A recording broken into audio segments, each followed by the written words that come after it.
We will now continue to talk about three-phase transformers and have a per unit example calculation. Making computation for electric systems in terms of per unit values simplifies the work greatly. A real appreciation of the value of the per unit method comes through experience. Further, the per unit values of impedance determined in their own part of the system are the same when viewed from another part. So you typically compute each impedance on the base of its own part of the circuit. The great advantage of using per unit values is that no computation are required to refer an impedance from one side transformer to the other.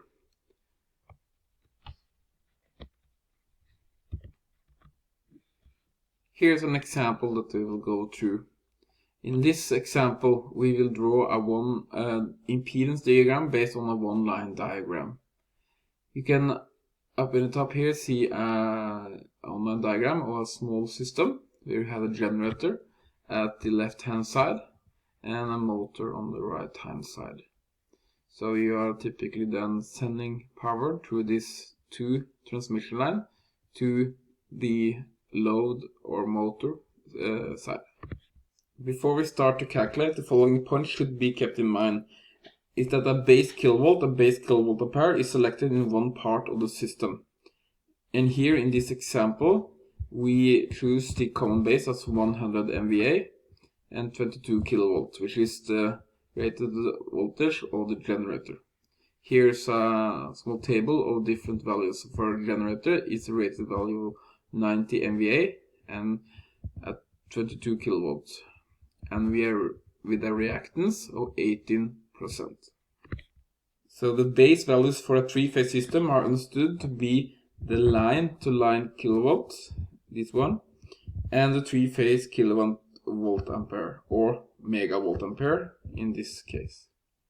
For other parts of the system, on the other side of transformers, for example, the base kilovolts for each part is determined according to the line-to-line voltage ratios of the transformers.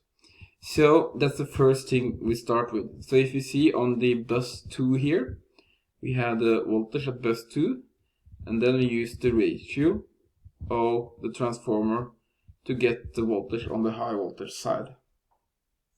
The base kilowatt ampere will be the same in all the parts of the system, but it will be helpful to mark the base kilowatts of each part of the system on the one line diagram, as I did that. So typically you should write up the voltage levels on your one-line diagram.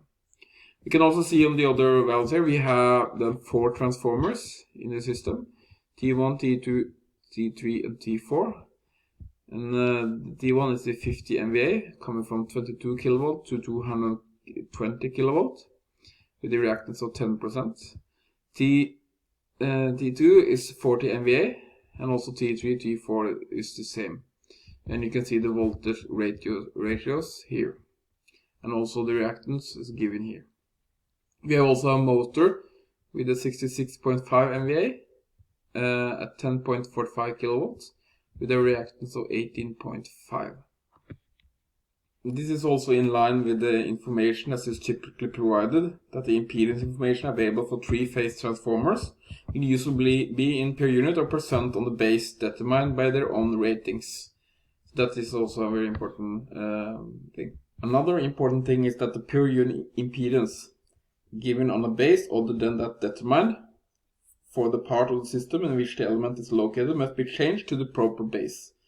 So that's important. So we need to get the reactance on the 100 MVA base. So first, the voltage basis must be determined for all sections of the network. And the generator rated voltage is now given as the base voltage at bus 1 in this case. This fixes the voltage basis for the remaining buses in accordance to the transformer turns ratio, as I said. The base voltage then VB1 on the low voltage side of T1 is 22 kilovolts here. So the base on its high voltage side is then found here from this calculation using the ratio. And the same we have to do for the bus 4, bus 5, bus 6 in this way. So now we have determined the voltage basis and we can go further. Since the generator and transformer voltage bases are the same as the rated values, the per unit reactance on a 100 MVA base can now be found, as you see here in point 2. And for the generator, we have the reactance on their own base. Then we transfer it to the 100 MVA base on this way. So do the same approach for generator, all the transformers, as you can see here.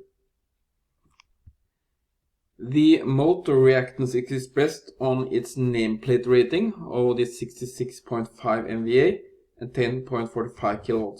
However, the base voltage at bus 4, where it's located, for the motor is 11 kV. So this means we have to do some adjustment. The motor reactance on 100 MVA and 11 kV base need to then be calculated. Before we do that, we also should see that the line reactance in ohm is also given here for the line 1, 48.4 ohm, and line 2, 65.43 ohm. And also for the load is given then the 57 MVA at the cost 0.6 lagging at the voltage of 10.45 kV.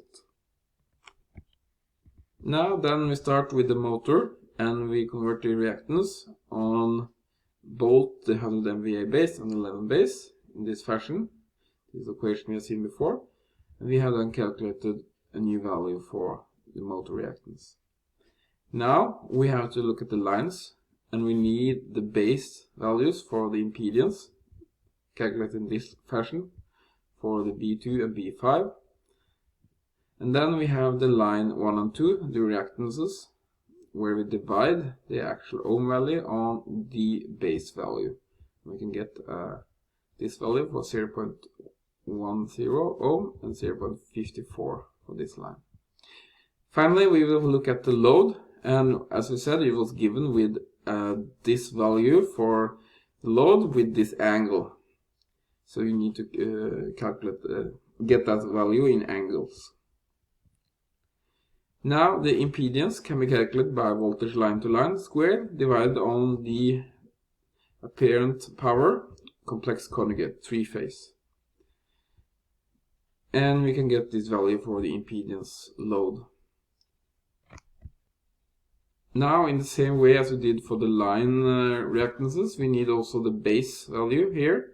So using then the 11 kV divided on 100, we get this ohmic value. Then we can calculate finally the impedance in per unit, the actual value divided on the base value, and then we can get the per unit value.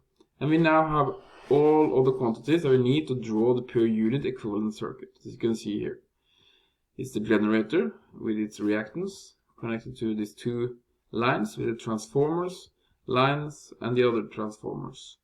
And then we have the motor here with its reactance and the load with both the resistant in 0.95 and the reactance in 1.26. So some of the advantages of the method can be summarized as the manufacturers usually specify the impedance of a piece of apparatus in percent or per unit, as we have seen here, on the base of the nameplate rating. Secondly, the per unit impedance of machines of the same type and widely different rating usually lie within a narrow range, although the ohmic values differ materially for machines of different ratings.